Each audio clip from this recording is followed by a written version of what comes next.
ए मर्दवा ऐसा लागत रहला कि ये साल ठंडा पड़बे ना करी। आ जब पड़े शुरू कइला से कि ना हालत खराब कर देला सा हो। आगे के लगे से हटे के मने नहीं के करत। अरे बड़ा बिजोर ठंडा पड़ता हो। ए मर्दवा सूरज महाराज के तो पते नहीं के कहां गायब बना, एकदम से ड्यूटी छोड़ देला अपन। चला बहुत दिन के बात नहीं खे, 2-4 दिन और पड़ी ठंडिया, ओके बाद तो फिर इन हो के जाही के बा। अरे महाराज 2-4 दिन में हमरा लागत ना अगर ऐसा में ठंडी पड़ी तो गाँव में 4-5 जना टपक जाइया। कितना जाना है ठंडा से टपक गइल आ कितना जाना नंबर में बा। तनी हाई तक बा आई लोग बैठ गई आगे का पता। ए मर्द ई लोग के कब से ठंडा लागे लगल हो। अरे ठंडा थोड़े लागत हो ई लोग के, ओ लोग तो खाली बातचीत करे खातिर बैठ गइल बा एक जगह घोड़ा बना के। आग बरत रहल तो बैठ गई ना आगे बतियावल हो जाई, ठंडा के मारे थोड़े बैठल हवा। इहो बात ठीक है बा, बुढ़वा सब के कहां ठंडा लागेला मर्दे।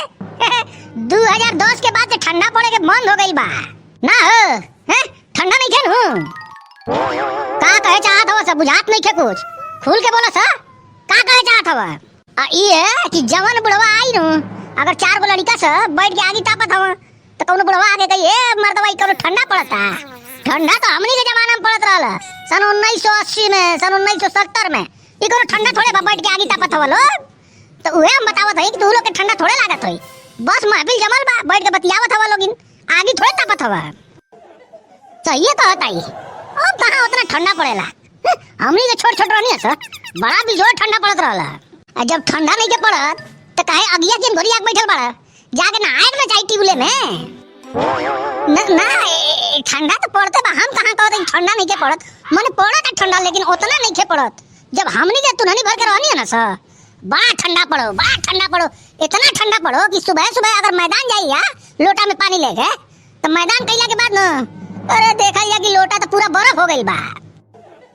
फेंक देला कहो इतना बेसी ठंडा पड़त रहल तू लोग छोट रहला त। हमरा याददाश्त में तो ऐसन कोनो बात नहीं के कि लोटा में के पानी जम जात रहल हो। हम तो ना जानत हई बा मर्दवा, हम झूठ बोलत हई का। हम खुदे कई बार देखनी अपन लोटा ले गईनी, हां बैठनी मैदान करे उठ के देखत हई तो ई सरवा लोटो में पनिया कहां गइल, ई तो बर्फ जमल बा। ए बतावन ई बुढ़वा सब के बतिया न आपस में मैच नहीं के करत। एक जानी कहत हम इतना ठंडा पड़त रह लोटा में पानी जम जात रहल, एक जानी कहत हम हमरा टेंशन कुछ याद नहीं खे। माने फेंक फाके अपना अपना तरीका होला, केहू कुछ फेंकी केहू कुछ फेंकी। हम फेंकत हई हम ना तू ही काहे सब जना फेंकेला। जितना लोग बानू सफेद बार वाला या बिना बार वाला जैसे आई बैठल हम, इनकर तो बरवा करिया बा लेकिन बिचवा में के उड़ गइल बा। इहो फेंकत हई बैठल कि ठंडा कहां पड़ता लेकिन आगे के लगे से हटबो ना करिया। बुढ़वा तो बहुत फेंके हमनी जाने थई सर। ए फालतू बोलबा फालतू बसाओ ना भाग पिनिक गई ना। ए मैं गुस्सा करे वाला कौन बात बा, फेंकेला ना हर साल ठंडी में आगे के लगे बैठ के ये बात होई।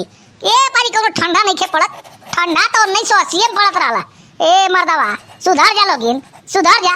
जब ठंडे ना पड़ेला हर साल तो फिर हर साल अगिया से चिपक के काहे बैठल रहेला। अरे पकड़बा बहुत बोलता, पकड़बा तनी भाग जा यहां से तो मार के टंगरी तुड़ा जाई।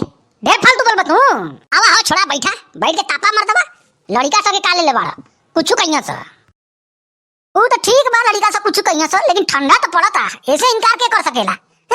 जरूरी बा का खाली ठंडा 1980 में पड़त रहलो। हां ठंडा तो पड़ते बा लेकिन उतना नहीं के पड़त नु जितना 1979 में पड़त रहला।